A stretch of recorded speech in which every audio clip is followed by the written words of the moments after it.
There are two types of people in this world. One type who hear this song and think, wow, what a cool little song. And then those who... yeah. If you're one of the former, that means you haven't played Outer Wilds, and I highly recommend you do.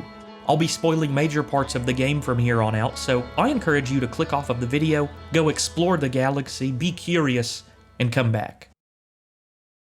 Before I finished Outer Wilds a couple weeks ago, I had tried my hand at it twice before. Once in late 2019 on my PlayStation 4, just a few months after its release. I could immediately tell something about this game was special from the presentation alone. The music, the coziness, the art style, the wide-open galaxy captivated me. The mystery surrounding the time loop and the Nomai statue kept me mostly interested, but I just kind of vaguely drifted away from it as other things caught my attention. It never really left my mind, though. I would think about my vast, unknowable backlog of games, and the Outer Wilds would be near the center of that anxiety. I would try a second crack at the game in December 2021, this time on my newly built gaming PC. Again, I was drawn in by the cozy atmosphere, the time loop mechanic, the mystery surrounding the different planets and the secrets they held within. But just like the first time 2 years before, I bounced off the game. There were a lot of really cool things going for it, to be sure, but I would just find myself wandering aimlessly without direction. I was confused on what I was supposed to be doing. I didn't understand what was going on. Every discovery I made, every question I thought I answered would just lead to more questions. I was confused, frustrated, and alone. I exited out of the game, and thanks to Steam's generous refund policy, I was able to recoup my money. More time would pass, and I still had this lingering guilt about abandoning the game twice now. I would see the overwhelmingly positive reviews on Steam. I would see people raving about it online and in forums. People cited this game as a life-changing experience. I was feeling really behind and left out. If so many people were connecting with this game, why wasn't I? And then I started this YouTube channel to, among other things, talk about video games. I made this little video called Hollow Knight Games as Art, and in the comments section people frequently mentioned the Outer Wilds, and that was sort of the straw that broke the camel's back. I thought to myself, you made this channel to experience and talk about different video games. If you play the Outer Wilds now, even if it doesn't grab you, you still have the prospect of the YouTube video motivating you, so that will allow you to get through it. Maybe you come out on the other side of things loving the game and you can talk about your positive experiences and what converted you, or you can come out not being a fan, at which point your contrarian, overly aggressive video will generate a lot of traffic. It's a win-win. This was a terrible way to go about things, and I would say I regret doing it this way, but if I didn't do this, I would have never fully experienced the Outer Wilds.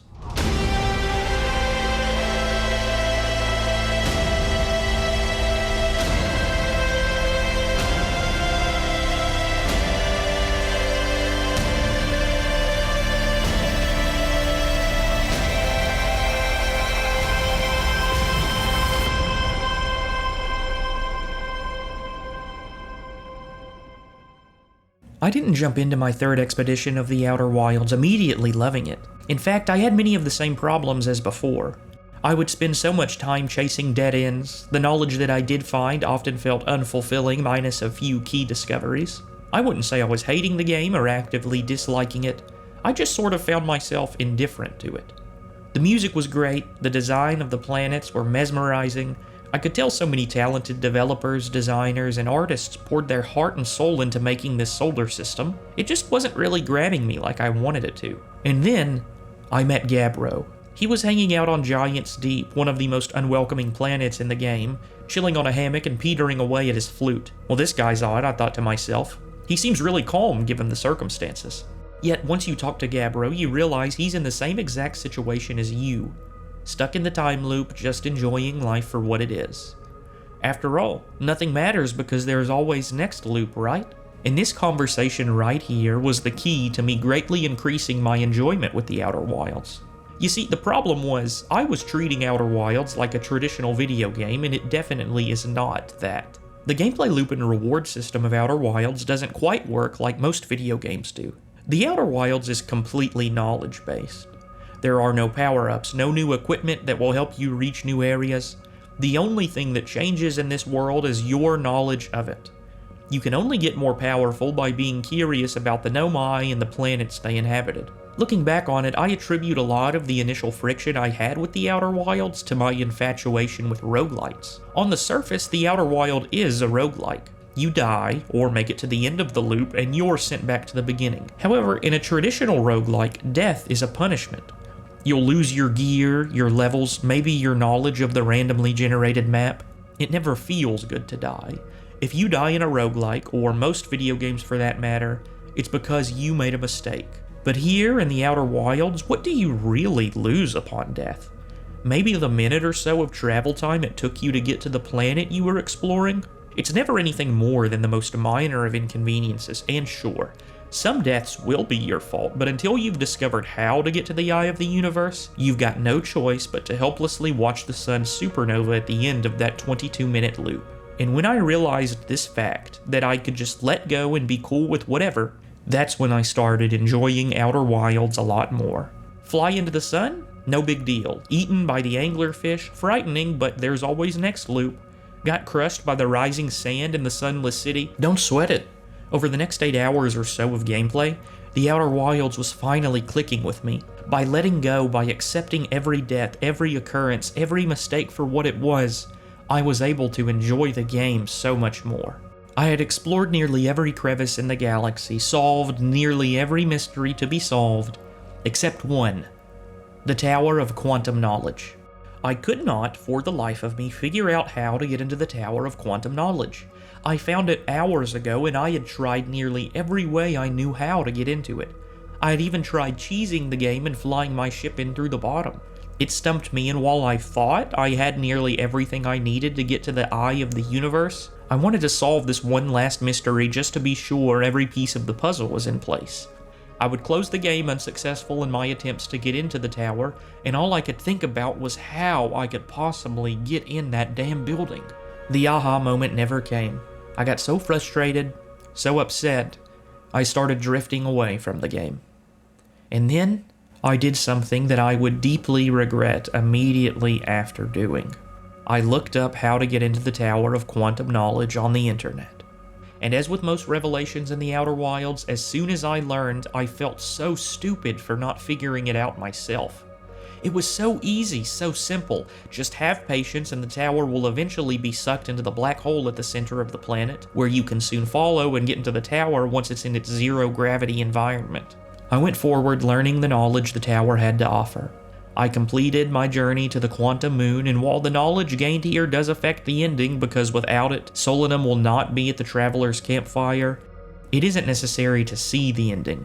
That doesn't detract from how cool it is to see and talk to the last living Nomai in the galaxy, but the fact that I didn't need it to beat the game made cheating myself out of the discovery sting that much more. On my very next run, I make it to the eye of the universe, and I see the true ending of the game. If you've beaten it, you don't need me to tell you that it is incredible. One of my favorite endings ever. The credits roll, I'm put back on the main menu, and I'm left sitting there, staring at the screen, deer in headlights, speechless. At some point, I close the game, get up from the chair, and continue my life with this pit of regret in my stomach. I had cheated myself. By looking up the solution to the Quantum Tower, I had spoiled my experience with the Outer Wilds. Once you have the solution, that's it. You can't really replay the Outer Wilds, not unless you have your memory wiped. I go on this way, sullen and pouty, all because I wasn't able to figure out the solution to a puzzle in a video game, pretty much the definition of a first world problem, but I was still very upset. And then, something strange starts to happen within me. As the days go on, as I have more time to ruminate on the ending of the game, the final words of all the travelers stick with me. Chert says, "Even if it's over now, I had a good time learning." Ryback says, "I learned a lot by the end of everything. The past is the past now, but that's okay. It's never really gone completely. The future is always built on the past, even if we won't get to see it. Still, it's, time for something new now." But the words that stick with me the most are from Gabbro, the same character who was key to me unlocking my full enjoyment from the Outer Wilds. He says, "I tell you what, this has been really fun, and I got to make something pretty cool, so I've got no complaints." It's the kind of thing that makes you glad you stopped and smelled the pine trees along the way, you know? These words turn over and over in my mind. I'm thinking about them constantly, what they mean to me, what the journey of the Outer Wilds means to me. I remember how much Gabbro's philosophy and outlook shaped my actions in-game. I apply that same philosophy to my real life, and I come to two key realizations. The first is that while realizing I could do whatever I wanted because I was in a time loop, I also in that process took the time loop for granted. Now I want to unpack this first revelation before we move on to the second. Because of the aforementioned time loop in Outer Wilds, you can explore and experiment indiscriminately. You can pretty much do anything you want, make any mistake you want, and it will be forgiven at the end of that 22-minute loop. In Outer Wilds, you can live without regret, a luxury that we do not have in the real world. However, it will all eventually come to an end once you tinker enough. The first time I came across the advanced warp core in the Ash Twin project, I was pretty sure I knew what it did, but I decided to take it because, fuck it, there's always next loop, right? As soon as I do, I hear a familiar sound. It's the song titled End Times, and it always accompanies the last couple minutes of the time loop before the sun supernovas. Except this time, it's a little different. There's more to it. There's a couple added synths. It sounds more dramatic, like the stakes have been raised. I realize what I've done, what I'm holding in my hand, but I have no fear because I think I know what this core does. I remember an empty core at the vessel in Dark Bramble. I race my way there, hair on the back of my neck standing, because I feel like I've broken the rules of the game. I speed through the Dark Bramble, extra careful to avoid the blind anglerfish. My whole body is tensed as I helplessly float through the nest of fish guarding their eggs. I make it past a zoom towards the vessel and bring the warp core inside the ship. I put it in and wait for what's next. Nothing comes. I move to the front of the ship, to the coordinate entry panel, except, at the time, I didn't know it was a coordinate entry panel. I hadn't yet found the probe tracking module at the bottom of Giant's Deep. I frantically put in every possible input I can think of, every trick I know. I wildly read all the writing inside the ship, looking for any clue on what to do. My palms, tightly gripping my DualShock 4, begin to sweat. There's a knot in my throat. What have I done? I go back to the ship, searching my rumor log for any clue I can. The answer never comes. I hear the star supernova. I see the beams of blue light consume me and my ship. And then, I see this.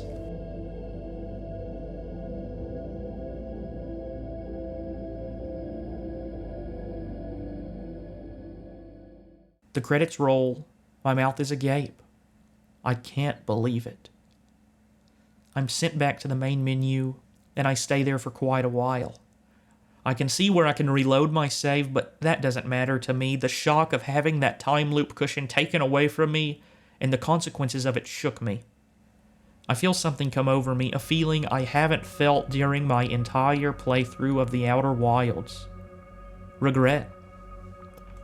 Yeah, it's just a stupid video game that I can reload, and even if I couldn't, the only thing I would have lost were the notes I had on my ship. But I couldn't help but feel responsible for the death of this version of the protagonist. Sure, I would see the ending of the game, but the character I was piloting for my entire journey up to this point would not. It almost seemed like when I reloaded my game, I was in some sort of a mirror universe. Everything was exactly as it was before, yet different. Suddenly, Gabbro's advice didn't seem nearly as helpful. You can lay in the hammock and take it easy up to a point, but there will eventually come a day where you have to put on your big boy pants and face the fucking music. I continue onward with my journey. I pick up the last few snippets of information I need, including the aforementioned Tower of Quantum Knowledge. But it's never quite the same, really. I don't know what awaits me at the Eye of the Universe, but I get the feeling there's no coming back after it. Even if it's somewhere far, far away from here where the supernova of the sun wouldn't affect me, my entire solar system would be gone. There would be no Timber Hearth to return to, no home, no friends, no life to speak of.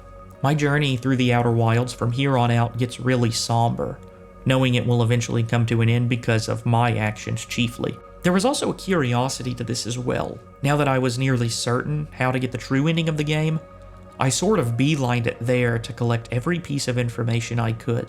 This sense of urgency of wanting to get it done and see the ending, I think, is where my impatience of the Tower of Quantum Knowledge stemmed from. Once I finally saw the ending, once it was all over and the credits rolled for real, I was upset at myself for rushing it.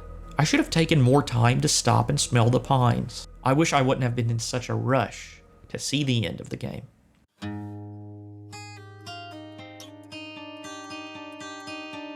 From this, though, comes another realization.